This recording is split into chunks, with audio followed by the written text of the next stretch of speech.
Сайн байцгаана уу? Live Scenario байна. Өнөөдөр би та бүхэнд бидний өдөр тутмын завгүй амьдралын нэгэн хэсэг болсон кофений талаар сонирхолтой мэдээллийг хүргэхээр бэлдээд байна. Та анх кофег ямаанууд нээсэн гэдгийг мэдэх үү? Хэрэв мэдэхгүй бол энэ бичлэгийн маань дуустал нь үзээд кофе уух нь таны биед ямар ач холбогдолтой болохыг мэдэж аваарай.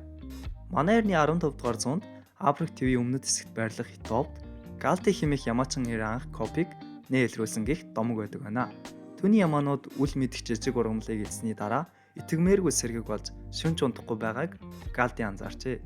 Үүнийг хийдийн ламдаа хийснээр кофений гайхамшигт нөлөө дэлхийд даяар төвөх эхлэл болсон байдаг. Үүний дараа хийдийн ламнаар уг үрийг удаан хугацааны бясалгал хийхдээ ашиглаж кофений хэрэглээ улам өргөжээ. 17 дугаар зуун гэхэд кофе Европт, 16 дугаар зууны сүүлээр Азид, 18 дугаар зуун гэхэд Европын колоничлогчдын ачаар Америк төвд хүрч өнөөдөр дэлхийд даяар өргөн хэрэглэх болжээ. Тэгвэл кофег юу тэгж онцгой болгож байна вэ? Кофе яагаад хүн байтугай тэдгээр ямаануудыг хүртэл сэргээж байна вэ гэдгийг хамтдаа ярилцгаая. Кофений хамгийн гол элемент болох кофеин нь 1 аяг эспрессод ойролцоогоор 50-аас 80 мг агуулгадаг байна. Кофеин нь тархины төв мэдрэлийн системд нөлөөлж ядаргаа тайлж анхаарал төвлөрийг сайжруулдаг. Кофеин нь аденозин хэмээх ядаргааны тохиог дамжуулдаг нейротрансмиттерийн үйл ажиллагааг хааж тархийг сэрүүн байлгадаг гэсэн судалгаа байдаг байна. Тэгэхээр та бид кофеин дагуулдаг кофеин гэх бодисын тусламжтай сэрүүн, сэргэлэн цаваа байдаг байх нэ. Антиоксидант, кали, магний гээд бусад шин бодисууд дагуулдаг бөгөөд эдгээр нь эсийн гэмтэл өрөвсөлтөд тэмцэлж эрүүл мэндэд ашигтай нөлөө үзүүлж мөн бие махбодын тэнцвэрт байдлыг хангахад тусдаг гин шүү. Гэтэ зөвхөн эдгээр мэдээлэл дээр үндэслэн кофег сайн гээд тохиромжгүй хэмжээгээр хязээ хамаагүй уух нь эсвэргээрээ бидний биед сөрөг нөлөө үзүүлэх боломжтой юм. Эрүүл насанд хүрсэн хүн өдөрт 400 мг хүртэл кофеин хэрэглэх нь эрүүл мэндэд хор нөлөөлөл үзүүлэхгүй гэсэн судалгаа бий. Бөгөөд энэ нь 4 аяг кофе, 10 лаз кола, 2 ширхэг энержи дринкэд агуулдаг кофеины хэмжээ бөгөөд хэрвээ та өдөрт 4-өөс олон аяг кофе уудаггүй юм бол санаа зовлтгүй аягтай кофегоо таашаах боломжтой болох нэ.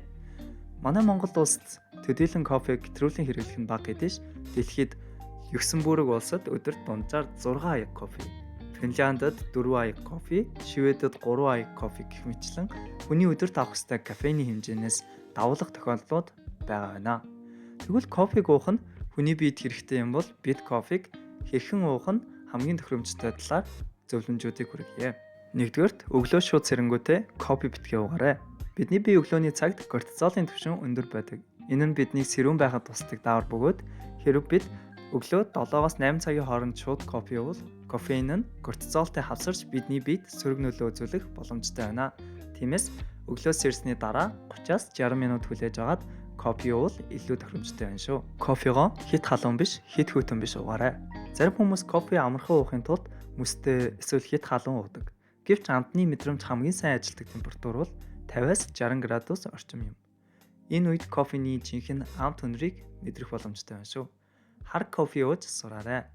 Кофений жинхэнэ амтыг мэдрэхийн тулд чихэр, сироп, өтгөрөөсөн сүв багтаагаар ууж сураарай. Алдарт кофений судлаач Джеймс Хоффман нэгэнтээ жинхэнэ кофений амтанд дасвал чи дахиж сахарын амтанд буцаж чадахгүй гэж хэлсэн байдаг байна. Дөрөвдүгээрт үдээс хойш кофе уух нь эрсдэлтэй юм а. Өдөр оройн цагаар кофе уух нь бидний унтлагын чанарт сөргөөр нөлөөж болно. Учир нь кофе нь бидний тархинд нөлөөлж сэрүүн байлгадаг. Үүний улмаас биеийн биологийн цаг тэр чигтээ кофений нөлөөгөөр алдагдах магадaltaй бөгөөд кофеин нь хүний ядралт нойргуудыг алга болгох биш зөвхөн хойшлуулдаг гэдгийг санаарай. Тиймээс өдрийн цаг 3 цагаас хойш кофе хэрэглэхгүй байж шөнөдөө илүү сайн унтаж маргаашдаа эрч хүчтэй эхлүүлээрэй гэж зөвлөмөр байна. 5 дугаарт бэлэн уудтай кофеноос татгалзах хэрэгтэй. Эдгээр нь ихэвчлэн чихэр, химийн амтлагч ургамлын гаралтай тос агуулдаг. Бид их хэрэглүүл цусны сахар хэлбэлзэх, жин нэмэх, кофе байнга уухад эсвэртэй болох эрсдэлтэй. Хэрв та чихэртэй уухыг хүсвэл бага хэмжээний бор сахар эсвэл өөх тос багтай сүү нэмээрэй. Кофе бол зүгээр нэг ундаа биш. Энэ бол туршлага юм. Хэрхэн зөв уухаас хамаарч кофений амтыг илүү гүн мэдэрч бүрэн таашаал авах боломжтой. Тэгэхээр та дараагийн кофегоо хэрхэн уухаа дахин нэг бодож үзээрэй. Хэрвээ энэ зөвлөгөө маань хэрэгтэй санагдсан бол лайк дарж, subscribe хийхээ бүү мартаарай. Мөн ямаанд талархаа мартаоцай. Дараагийн удаа илүү сонирхолтой сэдвээр уулзцгаая. Баяр таа.